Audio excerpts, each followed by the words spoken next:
much for tuning in to Catholic Connection. This is such a great topic, doubly great for yours truly because my husband is a deacon in the Archdiocese of Detroit for almost 14 years now. I should say triply because he is a deacon, he is in the pro-life movement, he's very involved in the church, and because we both love all things life. So that's why I'm so excited about this interview. And so funny, Deacon Cummings and I were laughing, trying to figure out, I know you were on the show, but I can't remember when. But it's all good, Deacon, because we're going to be talking about life and the beautiful ministry you have. Thank you so much for joining us, and welcome to EWTN. My understanding this is your first visit. Yes, it is. This is the first time in Birmingham, and it's a beautiful, beautiful city, so I'm enjoying it. And aren't the people just wonderful in the studio? They're so friendly and so welcoming. So much hospitality. Like I said, I love visiting places like this. You come right home. And you know, it gives you a nice shot in the arm too. It just makes you feel so welcome and your Yes. ministry appreciated. Speaking of which, we're going to talk about your beautiful ministry. You help women with unplanned pregnancies, and I understand you have another opportunity to expand this ministry. Do tell. Yes, we do, and we expanded it. The 1st of May, we opened another home in partnership with Catholic Charities, which isn't always easy to do. Mm-hmm. As you get to know Catholic Charities a little better, they have their own system for everything. But Right. we opened another home that used to be a parish and is now the community center for Catholic Charities in the south portion of Kansas City, Missouri. Wow. And the house is called Hannah's House because the other homes we offered were for mothers who decided they wanted to have their babies. Several were post-abortive or worse, believe it or not. And they selected to have their child and keep the child this time. So they could stay at our facilities for up to 2 years afterwards, and we'd give them opportunities in education and jobs and training. But this home is a little different. This home is being offered to mothers who have decided to give their child up to adoption. Wow. And in doing so, you know how well-versed Catholic Charities is in handling adoptions. Well, they're the ones that are going to handle the adoption completely. And these mothers will come. We already have 2, and we open May 1st. Mothers there, and we have a Sister Anita there that is so wonderful with them, and they will be offering their children up to adoption. And what's wonderful to me about it is the average cost in Kansas City is $20,000 to $30,000 to adopt a child, and that might not be with a mother and a father, but with Catholic Charities, it will cost them nothing to adopt this child. And this is a mother and father. All they wanted was a child, you see?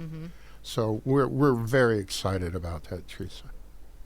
If you're just joining us on Catholic Connection on a Monday morning, June 22nd, we are chatting with Deacon Kevin J. Cummings, and he's co-founder and general moderator of a nonprofit pro-life ministry, Deacons of Hope. So take us back. I know we want to talk about the new home in more detail, but Deacon, if you could take us back to the beginning of Deacons of Hope. How did this all start? You know, it's funny. I was telling the producer earlier, in my prior life, I was a dentist. And one of my patients kept coming back to me, and he knew I'd been ordained as a deacon. He said, I have an opportunity for you. And he was a patient. And I thought, yeah. Anyway, I said, sure. So about 2 or 3 recall appointments later, a year and a half or so, he comes back in and he goes, you have to meet this fellow, and I'm not going to let you out of it. And I said, okay. So I went and I met a fellow that he was retained. He was an attorney, former prosecuting attorney. And I met him. He's the nicest man, and he owned a huge manufacturing plant. But the whole crux of it was his daughter had adopted 2 children and had a terrible experience with it. Just not very good results. The mother backing out, different things that would just break your heart. But she wanted to do something more for women. She was a social worker. And she thought that helping pregnant women who were homeless, because she saw a lot of the homeless. I believe she was working for St. Vincent de Paul. And she wanted to provide more. And so a friend of mine, another deacon, we went out and went to all of the 13 pregnancy resource centers in the greater metropolitan area. And we said, what goes wrong with the people who leave your facility and decide to go ahead and have an abortion or another one? Mm-hmm. And every one of their CEOs said, we have a crack. And the crack is we can't place homeless mothers. Ah, okay. You see, those are the ones that keep going back. And so we said, then we have to provide homes for them. And so we went to both of our bishops because Kansas City is like the Twin Cities. It's right on the state line. Can't see Kansas, can't see Missouri. Right. Missouri's the one where the Chiefs are. But anyway, I regress. The bottom line is we went to all of these CEOs. They told us that. And this other deacon, I had gone through formation with him 5 years, and we were ordained the same day. We decided, okay, we have to provide housing for these moms. Went to the bishops, and both bishops said, do you know how high a risk that is as far as liability insurance and funding and money? We're going to have psychiatric care too, because we've been told and know that most of them suffer from post-traumatic stress disorder. Oh, sure. Mm-hmm. And all of these other things due to family, all the problems they've encountered to get to the point of homelessness. Anyhow, Teresa, what we did was we started with the bishops since they were our ordinaries, and both of them said, hey, good idea, but you know what? You let us know when the rubber hits the road, but we don't have funding for that. We don't have funding for that type of an arrangement, and you're going to have to kind of do this on your own. And so we went out and we started writing letters to classmates and people that we went to grew up with and just acquaintances. He had been a broker for a long time. And before we knew it, we were introduced to this man because of this. And this man that I'm talking about and his daughter, he gave us a huge break. He told my partner, the other deacon's even taller than I am, and he said, I don't like this guy because he was quite a salesman. But I told him, he asked me, why are you doing this? And I said, well, when dentists retire, all we get is tea times, and we try to figure out how many of them we can use per week. I decided there's got to be a better thing to do than tea times, and I'm going to be a deacon, and I think I'm going to do this. I'm going to help women. I'm one of 7 boys in my family, and my mom always told me women were sometimes ignored a little bit by the Catholic Church. And I said, well, Mom, make that different, make a change, light the world. Anyway, I decided then to meet this man, and the first thing he said was, I don't like your buddy, but I'll give you $1 million. Wow. Now, the attorney in there looked at me, and we've been friends, and we played football together in high school. He looked at me in the face, and he goes, I never heard him say that before. First time for everything, right? And I just stood there, and I go, well, that'll put us over the top for the first 6 months. Let's see what we can do from there. Next. Yeah. But it was a wonderful. Amazing. Deacon, we have to take a break, but let's pick this up on the other side. Fascinating story of what happens when you say yes in a big way to God. Having a wonderful conversation with Dr. Kevin J. Cummings, co-founder and general moderator of Deacons of Hope. Deacon Cummings is in studio for interviews on the EWTN campus, including one with us. We'll be right back.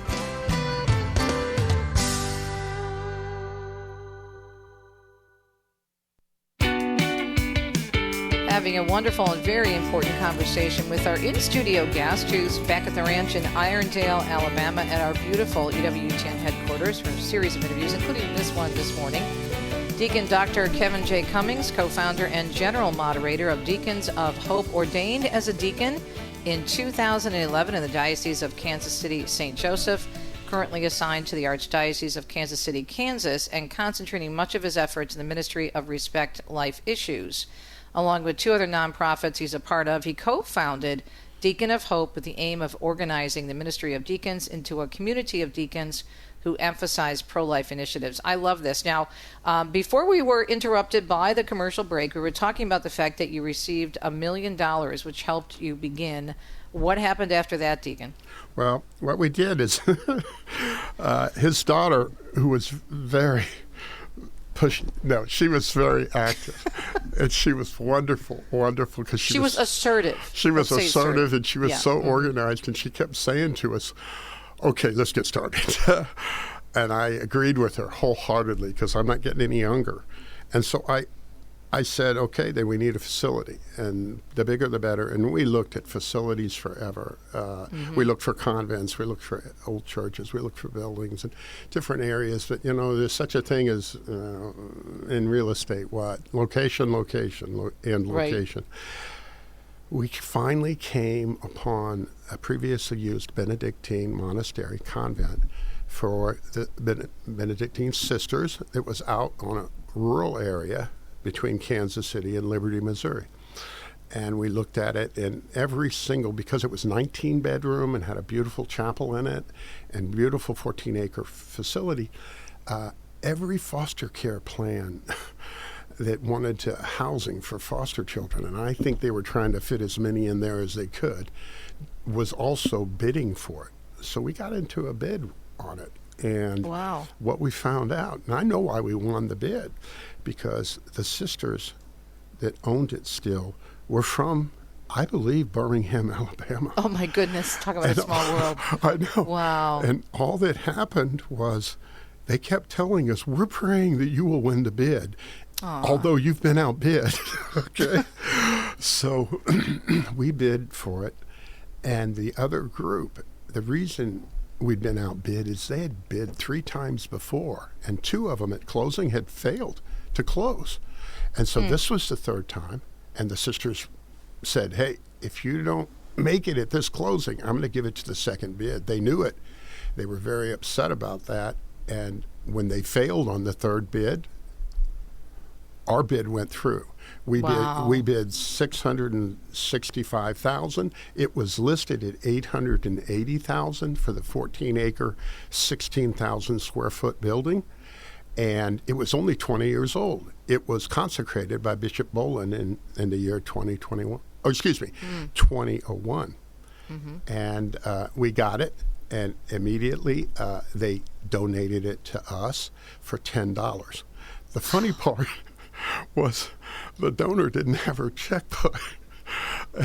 I had to write the check for $10 so we could get the building. And I said, you will pay me back. And she just laughed. But it was funny. So we got the building. It needed so much work. No one had been in it for 4 years.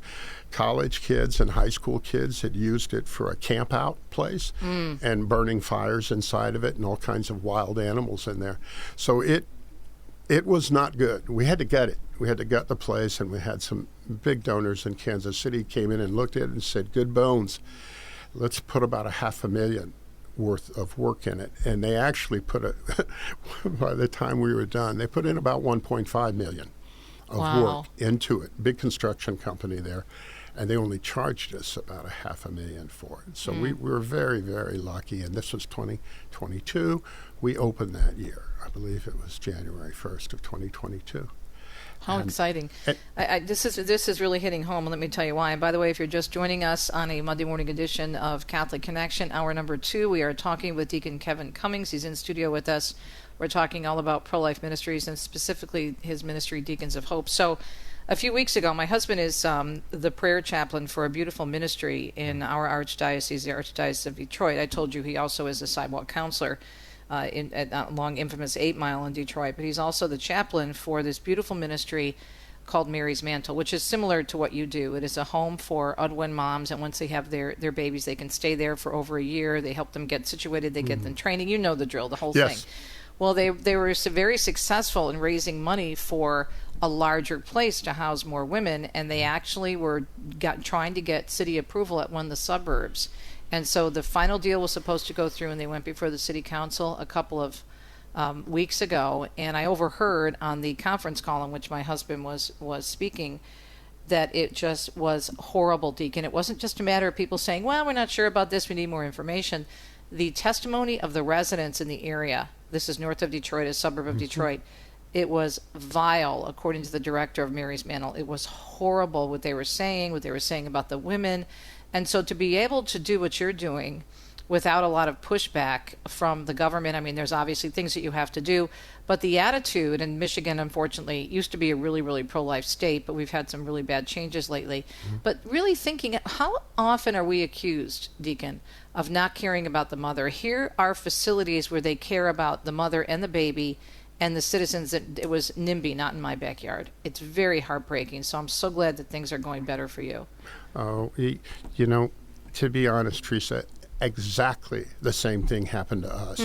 We went to the zoning commission, and okay, here we are. We're coming into a facility that's already been zoned for women in one building.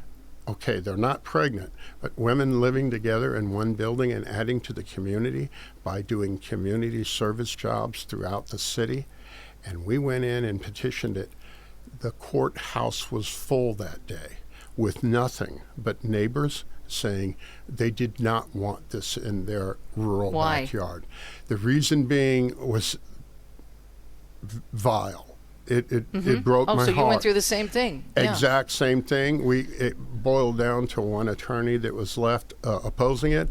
Everyone else, we had open houses there and invited all our neighbors and greeted them and told them what we were doing. And all of them now come to our Christmas party. They always come and bring things over for us, particularly donations. And they found out that we doubled the price of the value of the property there. We're the most expensive property in that rural area right now because we upgraded it. But there was one that fought us over a year on getting a zoning. And what was their reasoning? They felt like it would most definitely. It was an attorney. And when, I'm sorry, being a dentist, you do your own work, it's free. Same way with attorneys. You can argue all you want, but it cost us a lot of money to fight it until finally the judge, I believe, dismissed the case. We were given the shortest period of zoning, 5-year zoning in there. And all these other mandates, our 5 years is coming to an end. And once it did, they automatically, the zoning commission and the people who voted, they gave us an additional 15 years. Wow. Without even a hearing. Because what we're adding to the community and what we're doing for the police in there and the state patrol, if they find a mom that's homeless, happens to be pregnant, we're the first place they call. We're the largest residential facility in the Kansas City metropolitan area, and we allow everyone in, regardless of color, creed, faith, or no faith. It does not matter.